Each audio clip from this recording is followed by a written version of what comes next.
ভারতীয় জনতা পার্টির ডাকে যে সর্বনাশা এবং সর্বগ্রাসী 12 ঘন্টার যে বাংলা বন্ধের যে আহ্বান ছিল তা বাংলার মানুষ ঘৃণা ভরে প্রত্যাখ্যান করেছে।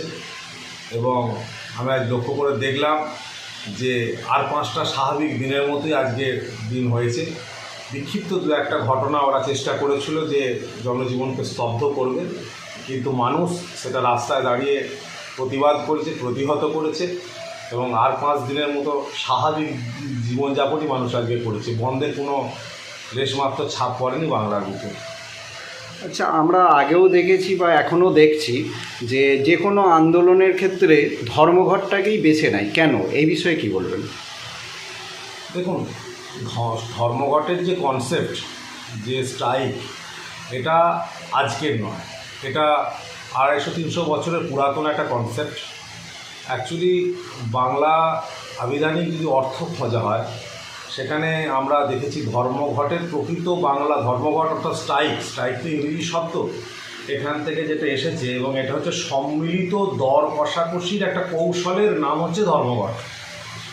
এবং এই ধর্মঘট আমরা 1830 খ্রিস্টাব্দে গ্রেট ব্রিটেনে আমরা প্রথম পরিলক্ষিত করি এবং পরবর্তীত পর্যায়ে শিল্পক্ষেত্রে আমরা ফ্রান্স এবং বেলজিয়ামে, সুইডেনে আমরা বিভিন্ন দশকে আমরা দেখতে পাই। 1893 খ্রিস্টাব্দ থেকে 1902 খ্রিস্টাব্দে আমরা বিভিন্ন রকম পর্যায়ে আমরা সুইডেন এবং বেলজিয়ামে, ফ্রান্সে আমরা স্ট্রাইক আমরা পরিলক্ষিত করেছি। এবং সবচেয়ে বড় কথা, ভারতবর্ষে এই ধর্মঘট আমদানি হয়েছিল 1827 খ্রিস্টাব্দে এবং সেই আন্দোলন তখন একটা বন্ধ করতে গেলে তার মধ্যে প্রেক্ষাপট থাকতো, আলোচনা থাকতো, একটা বিষয়বস্তু থাকতো। কিন্তু এই বন্ধটাকে বাংলার বুকে বামপন্থীরা একটা হিংস্র রূপে পরিণত করে। এর জনক কিন্তু বামপন্থীরা। আমরা সকলেই জানি যে 1953 সালে ট্রামের ভাড়া, সেকেন্ড ক্লাস ট্রামের ভাড়া 1 পয়সা বৃদ্ধি পেয়েছিল। সেই জন্য তদানীন্তন বাম নেতারা জ্যোতিবাবুর নেতৃত্বে বেশ কয়েকটা ট্রামকে পুড়িয়েছিল এবং ধর্মঘট একটা পশ্চিমবাংলার কালচার হয়ে গিয়েছিল।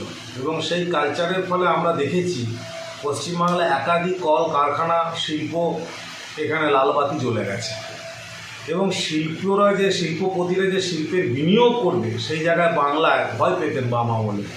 এবং একটা মজার ঘটনা আমাদের সংবাদ মাধ্যমের মধ্যে জানাতে চাই যে বাম আমলে এমনও ঘটেছে যে বন্ধ সফল করবার ক্ষেত্রে শতশেষে থানায় পর্যন্ত গিয়ে বলে যে থানাটাও বন্ধ রাখতে হবে। তো এই রকমভাবে বন্ধটা ছিল। কিন্তু বর্তমান দিনে আমাদের মাথায় রাখতে হবে যে এই অর্থনীতিতে একদিন বন্ধ রাখা মানে কিন্তু লক্ষ লক্ষ কোটি টাকা ক্ষতি। আজকে শুভেন্দুবাবুরা গতকাল বা গত পরশু ঘোষণা করছেন বন্ধ হবে। তো শুভেন্দুবাবুর তো ট্রলার আছে, পেট্রোল পাম্প আছে, বিভিন্ন জায়গা থেকে উনি ভাতা পান, ওনার ইনকাম আছে, ওনার খেতে মারতে পড়তে কোনো অসুবিধা হবে না। কিন্তু যে সাধারণ মানুষটা দিন এনে দিন খায়, যে বাসের মালিকটি ব্যাংক থেকে কোটি টাকা লোন নিয়ে বাস কিনেছে, তার যে আজকে স্ট্রাইক, তার লেবার মেনটেন্যান্স এবং যে সমস্ত আরটিও পেপারসের যে রেট এবং ইন্স্যুরেন্সের যে চার্জ, এর টাকা ডেমারেজ কে দেবে?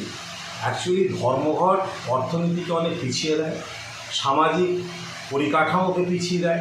আজকে আমরা জানি কৃষিজাত পণ্য যেগুলো প্রতিদিন মার্কেটজাত হয়, সে সমস্ত জিনিস যদি একদিন ওয়েট করা হয় সে সমস্ত ফসল নষ্ট পর্যন্ত হতে পারে।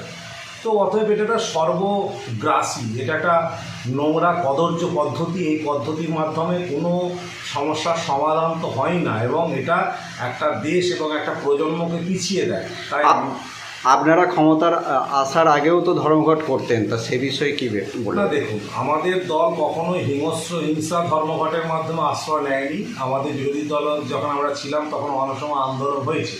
কিন্তু দেখুন, একটা জিনিস জানতে হবে, পরিবর্তনশীল হচ্ছে যুগের নিয়ম। যে জিনিসটা হয় সেই জিনিসটা চিরকাল হয় না। পরিবর্তন আমরা অবশ্যই করি, কারণ আপনারা দেখবেন যে আগে মোটর বাইকে পেট্রোল এবং মোবিল একসঙ্গে দিয়েই গাড়ি চালাতে হতো, কিন্তু এখন মোবিলের জন্য আলাদা চেম্বার হয়ে গেছে, পেট্রোলের জন্য আলাদা চেম্বার হয়ে গেছে। অতএব সামাজিকভাবে বন্ধের বিকল্প রেখা আন্দোলন অনশন হতে পারে, শান্তিপূর্ণ অবস্থান হতে পারে, সেটা অবশ্যই হতে পারে। আপনারা তো দেখেছেন মমতা বন্দ্যোপাধ্যায় কলকাতায় সিঙ্গুর আন্দোলন করেছেন, অনশন করেছেন, 26 দিন অনশন করেছেন, কিন্তু তো 26 দিন বন্ধ পালন করেননি। মমতা বন্দ্যোপাধ্যায়ের যে ইডিওলজি, সেই ইডিওলজি মধ্যে আন্দোলন অবশ্যই চলবে, কিন্তু সেই আন্দোলনে সাধারণ মানুষ যাতে কোনো ক্ষতিগ্রস্ত না হয়, অর্থনৈতিকভাবে মানুষ পিছিয়ে যাতে না পড়ে, তার জন্য আজকে পশ্চিমবাংলায় আমাদের নেত্রী মমতা বন্দ্যোপাধ্যায় 2011 সালের পর থেকে এসে বনধকে সর্বাত্মকভাবে বাতিল করেছে, বন্ধ করে দিয়েছে। কারণ এই বন্ধ যদি চলে, সাধারণ মানুষের পেটে হাত পড়বে, জীবিকায় হাত পড়বে, লক্ষ লক্ষ মানুষ ট্রিটমেন্ট করাতে গেলে বাধা পড়বে। তো এটা একটা দেউলিয়া রাজনীতি, ওরা দেউলিয়া রাজনীতি প্রয়োগ করেছে। আস্তে আস্তে জনগণ থেকে ওরা বিচ্যুত হচ্ছে, এবং আগামী দিনে দেখে রাখবেন, বন্ধ শুনলে জনগণ এবার ওদের বিরুদ্ধে প্রতিহত করার জন্য রাস্তায় আরও নতুন কৌশল অবলম্বন করবে। আপনার পরিচয়? আমি আরামবাগ সাংগঠনিক জেলা তৃণমূল যুব কংগ্রেসের সহসভাপতি।